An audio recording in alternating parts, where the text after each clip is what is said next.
आज जिस प्रकार से झारखंड जो कानून व्यवस्था है और कानून व्यवस्था तक ही सीमित नहीं है, बल्कि आज झारखंड में पुलिस, गैंगस्टर, माफिया का जो एक गठजोड़ बना है, राज्य की स्थिति जिसको कह सकते हैं खतरनाक मोड़ तक पहुंचा। अब आम जनों की जो विश्वास जिसको कहते हैं या भरोसा सरकार के ऊपर, पुलिस प्रशासन के ऊपर, वो बिल्कुल डगमगाया हुआ है। और कोई संयोग नहीं है, बल्कि इस परिस्थिति को पैदा किया गया है। आप याद करिए, इस प्रदेश में आज जो डीजी पुलिस है उससे पहले अनुराग गुप्ता हुआ। जिस अनुराग गुप्ता को हेमंत सोरेन ने 2 साल तक सस्पेंड रखा, उसके बाद फिर उनको डीजी पुलिस बनाया इलीगल तरीके से। जो सुप्रीम कोर्ट का गाइडलाइन था कि यूपीएससी से जो सरकार ही नाम भेजती है, 4-5 नाम भेजती है, उसमें से 3 नाम शॉर्टलिस्ट करके सरकार को वापस कर देती है, उसमें से फिर डीजी पुलिस की नियुक्ति होती है। लेकिन राज्य सरकार ने कुछ भी नियमों का पालन नहीं किया और फिर उनको डीजी पुलिस बनाया। और इतना ही नहीं, जब वो रिटायर कर गए, मैंने उनकी जो अवकाश प्राप्त कर, सेवा अवधि उनकी समाप्त हो गई, तो इलीगल तरीके से उनकी सेवा विस्तार भी कर दिया। ये आप सबके संज्ञान में है। मैं और सेवा विस्तार कर दिया। एक अपराधी का इनकाउंटर हुआ था, अमन साहू की। अपराधी कुख्यात अपराधी थे, लेकिन आज भी सवाल खड़ा है कि वो एक अपराधी की इनकाउंटर हुआ कि क्या बोलते उसको, गैंगस्टर या इस प्रकार की, या संगठित जिसको कहते हैं गैंग वार टाइप। मैं इसलिए इस बात को कह रहा हूं कि आप सबके ध्यान में उस समय काफी चर्चा का विषय बना था। एक अपराधी है सुजीत सिन्हा, वो जमशेदपुर के जेल में थे, फिर उनको पलामू जेल शिफ्ट किया गया था। बाद में फिर मीडिया में बाकी जो में बातें आई तो उनको हटाया गया। फिर बाद के दिनों में उनकी पत्नी की गिरफ्तारी होती है और अनुराग गुप्ता और रिया सिन्हा शायद नाम था, उनके साथ चेट भी काफी पुलिस महकमे में भी और बाहर में भी वो चर्चा का विषय था। उसके बाद अनुराग गुप्ता को त्यागपत्र देना पड़ा। और वो अनुराग गुप्ता डीजीपी, हमने कहा कि उनकी क्रेडिबिलिटी, उनके ऊपर पहले भी केस थे, बिहार के जमाने में भी गया का बहुत चर्चित केस। और वही पुलिस ऑफिसर पुलिस महानिदेशक भी था, सीआईडी के भी स्टेट हेड थे, एसीबी के भी स्टेट हेड थे। अब उन्होंने जब त्याग पत्र दिया तो तादासा मिश्रा को डीजी बनाया। याद करिए, जिस दिन उन्होंने उनको डीजी, प्रभारी डीजी बनाया, तो उस समय वो डीजी रैंक में नहीं। पहले उनको डीजी प्रभारी दिया और इसके बाद डीजी रैंक में उनको प्रमोशन। और आप सबको पता है कि 31 दिसंबर को रिटायर कर रही थी और 30 तारीख को बिल्कुल गैर कानूनी तरीके से उनकी सेवा को विस्तार दी गई। उस समय हमने थोड़ा सा ढूंढने की कोशिश किया है कि आधार क्या बनाए, ये लोग कोई कायदे कानून को मानते ही नहीं है सरकार। तो आधार क्या बनाया कि उन्होंने जो लिखा है उस नोट में कि झारखंड में डीजी रैंक के कोई भी अफसर नहीं है, सब केंद्रीय प्रतिनियुक्ति पर है और इसलिए इसको बनाना पड़ता है। जबकि वास्तविकता क्या है, उस रैंक के एक भी पुलिस अफसर केंद्रीय प्रतिनियुक्ति पर नहीं है। सबके सब उस रैंक का पुलिस अफसर झारखंड में ही पदस्थापित है, गृह विभाग में। मैं इसलिए इस बात को यहां कह रहा हूं, जहां सरकार अगर ऊपर से ही इस प्रकार की लोगों की नियुक्ति करेंगे, सेवा विस्तार देंगे, फिर लगाएंगे, तो फिर कानून व्यवस्था कैसे ठीक हो? आप इस धनबाद जिला का ही देखिए, कुछ दिन पहले कोई एसपी यहां हुआ करते जिसके विरोध में मैंने कई बार प्रेस कॉन्फ्रेंस किया था। क्या नाम था? संजीव कुमार। और लंबी समय तक कोयला की क्या चोरी हो रहा था वो सबको पता है, कैसे कोयला की लूट हो रही है वो भी सबको पता है। आज भी यहाँ के सीनियर एसपी एसएसपी के बारे में मैंने अभी यहां तो लग रहा है कि वर्दी वाला गुंडा और एक बिना वर्दी का गुंडा, मैंने क्या बोलते हैं उसको, एक दूसरे के पर्दे खोल रहे हैं, मैंने कपड़े उतार रहे हैं। सरकार मूक दर्शक है भाई, कैसे अमन चैन राज्य में आएगा? आम जनता हो, व्यापारी हो, सारे लोग परेशान है। हमने कुछ दिन पहले, 2-4 दिन पहले हमने मुख्यमंत्री को पत्र लिखा है, उससे पहले भी हमने पत्र लिखा था सरकार कि भाई जो प्रिंस खान 2 ऑडियो इधर वायरल हुआ था, जिसकी हमने कहा कि सुजीत सिन्हा, रिया सिन्हा उस समय पुलिस महकमे में भी और सर्वत्र चर्चा थी, किस प्रकार से पाकिस्तान के से पंजाब के रास्ते इलीगल आर्म्स को मंगाया जा रहा,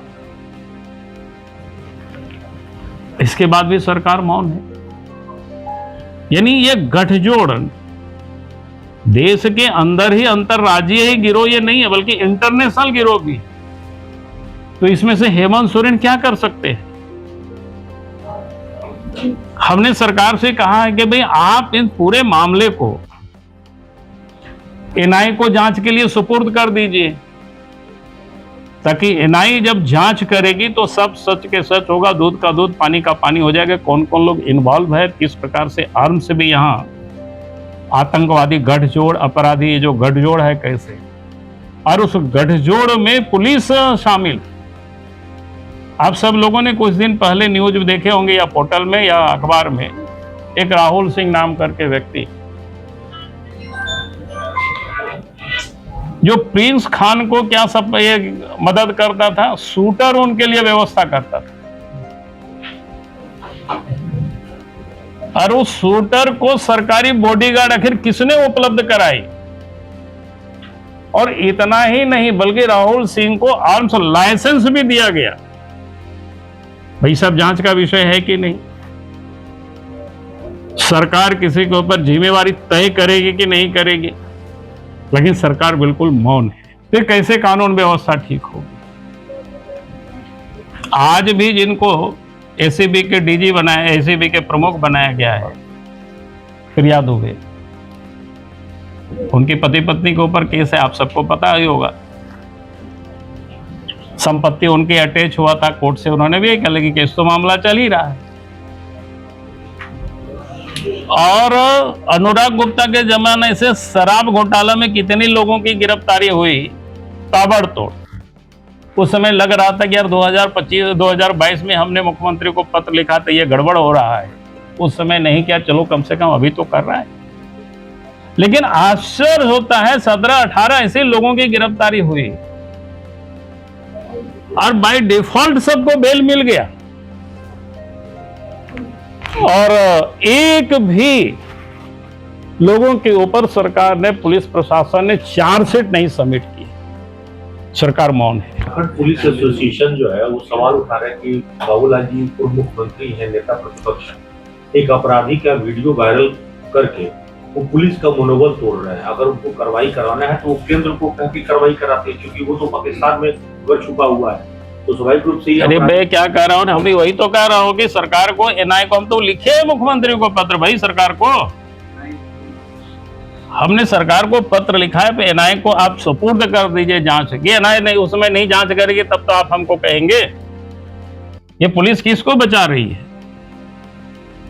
जो भी पुलिस ऑफिसर इस प्रकार की बातें करते हैं, यानी वो लोग अपराधी माफिया इस प्रकार की गठजोड़ को और प्रोटेक्ट कर रही है। पीएम मोदी ने अपील किया है, 3 अपील किया है। एक साल तक पेट्रोल डीजल का उपयोग कम करें, ऑनलाइन जो है मतलब सार्वजनिक वाहनों का इस्तेमाल ज्यादा करें, निजी वाहन कम करें। तो गलत क्या किया है? अच्छा किया है भाई, देश के प्रति हम लोग भी तो कटौती अरे कटौती करेंगे भाई, कर ही रहे हैं। हम लोग कटौती करेंगे। आपका काफिला जो है, जो चलता है लंबा काफिला, उसमें कटौती करिए। हमारा कहाँ भुल्लू जी लंबा काफिला ये भी चलते हैं, जरूर करेंगे कटौती भाई। नहीं काफिला चलेगा, माफिया लोग कब गिरा देगा पता है। जैसा बंगाल चुनाव में बीजेपी 16 एसटी सीट में सब जीत गई, झारखंड में क्यों विफल हो रही है? अरे अगला बार सब सफल हो जाएंगे। मतलब झारखंड में आप लोग की नजर है कि इस बार बंगाल कहानी झारखंड में दिखेगी? नहीं, अब जनता को समझ में आने लगा। पहले क्या होता था, मैं लोगों से कहता हूँ, कल मैं किसी से गप कर रहा था तो बोला कैसा बंगाल में कैसे हो? हम बोले यार देखो, पहले इस देश के जो खास करके जो सनातनी जो समाज है, उनको लगता नहीं था कि भाई हम लोग जीत सकते हैं।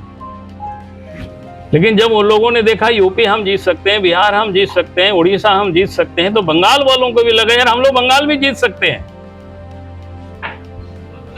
और जम करके लोगों ने इस बार वोट दिया 93%। तो आप आदिवासी, अरे वही मैं कह रहा हूँ ना, अगला बार अब इन लोगों को भी आप लगे, पहले लग ही नहीं रहा था कि हम लोग जीत पाएंगे, तो कभी तो समझाइए तो। अरे समझ रहा है ना, अगला बार आने तो दीजिए समय, मैं यही तो आपको बता रहा हूँ। जब लोगों को लगता है, कभी कभी क्या होता है ना, टोला मोहल्ला में जो दादा घूमता है तो उनको लगता है यार इसको कोई पटकने वाला है नहीं, लेकिन जब समझ में आ जाता है कि नहीं ऐसे भी पटका जा सकता है। अब फिल्म वगैरह देखते होंगे ना तो फिर वही जो पब्लिक होता है फिर डंडा लेकर के दौड़ाना शुरू कर देता है। अगल बगल सब जगह तो आप लोग की सरकार। हाँ, तो बस वही तो मैं बता रहा हूँ यार। आप लोगों को कॉन्फिडेंट, अब लोगों को ये कॉन्फिडेंट जग गया है कि नहीं हम लोग सरकार अब बना सकते हैं। पहले लगता था कि यार जैसे हम लोग भी क्या बोलते थे, चुनाव हो गया था ना, ठीक है एग्जिट पोल दिया, लेकिन किसी से भी झारखंड में बात करो तो बोला अरे बंगाल में सरकार यहाँ टफ कंटेस्ट होगा वगैरह वगैरह, बहुमत नहीं प्राप्त करेगी, ऐसे ही लोगों के मनोभाव था। बाबूलाल जी एक और सवाल है कि ठीक है प्रधानमंत्री जी की बात मानकर 1 साल तक सोना की खरीदारी लोग नहीं करेगा, शादी ब्याह में भी यूज नहीं करेगा, लेकिन उन सोना चांदी व्यापारियों का, जो उससे जुड़े हुए लोग कर्मचारी, उनका कारीगरों का, उनका क्या होगा? देखिए मैंने कहा कि जितना है उतना में कारोबार चलते रहेगा, क्योंकि विदेश से सोना लोग नहीं लगाएगा बहुत, तो ऐसा कुछ नहीं है यार। अरे 1 साल नहीं पहनेगा तो क्या दिक्कत है, और दूसरा काम करेगा। पहली बात मैं कह रहा हूँ कि आज अच्छा पहली दफा ऐसा हो रहा है, ऐसा नहीं है। आप याद करें शास्त्री जी जब देश के प्रधानमंत्री हुआ करते थे, उस समय जय जवान जय किसान के नारा लगाया। उनके देहांत होने के बाद श्रीमती गांधी जब अमेरिका गई थी, उनको अनाज नहीं मिला, उनके साथ जिस प्रकार से लोग व्यवहार किया, तो उन्होंने कसम खाई थी कि भाई आप भारत कोई अनाज कहीं भीख नहीं मांगेगी। और देश के किसानों ने उसके तकनीक, उसके बीज, सारे कुछ तैयार की गई, तो आज तो हम अपने भी खाते हैं, दुनिया को भी खिलाते हैं, इतनी सामर्थ्य है देश हो गया। मनमोहन जी की सरकार में भी हुआ था 2013। अरे वही मैं बता रहा हूँ। तो आज देश के प्रधानमंत्री ने क्या कोई कानून नहीं बनाया, देशवासियों से आग्रह किया कि भाई हमें करें,